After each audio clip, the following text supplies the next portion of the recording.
Welcome to my channel রান্না বান্না।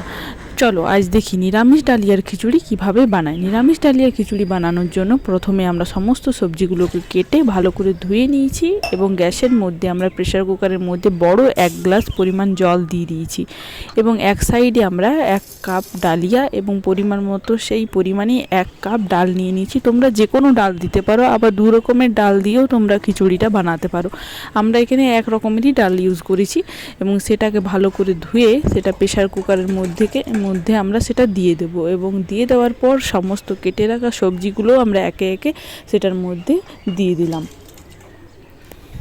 এরপর তার মধ্যে পরিমাণ মতো নুন, হাফ চামচ, ছোট চামচে হাফ চামচ আমরা দিয়ে দিলাম হলুদ গুঁড়ো, 1 চামচ আদা বাটা এবং 1 চামচ মিক্স মশলার গুঁড়ো দিয়ে সেটা একটু ফুটে এলেই তার মধ্যে আমরা ধনেপাতা কুচিগুলো আমরা দিয়ে দেব এবং প্রেসার কুকারটাকে লাগিয়ে দেব এবং হাই আঁচে আমরা 2টো সিটি দেব এবং তারপর আঁচটা একটু কমিয়ে কম আঁচে আবার 2টো সিটি হওয়া অবধি রাখবো। তারপর নামিয়ে ভালো করে সেই সব সবজিগুলোকে একটু নেড়ে নেওয়ার পর কড়াইয়ের মধ্যে পরিমাণ মতো একটু তেল দিয়ে 2টো শুকনো লঙ্কা ফোড়ন দিয়ে সেটা গরম হয়ে এলেই সেই খিচুড়ির মধ্যে আমরা সেটাকে তড়কা দিয়ে দেব এবং দিয়ে দিলেই রেডি হয়ে যাবে কিন্তু নিরামিষ ডালিয়ার খিচুড়ি।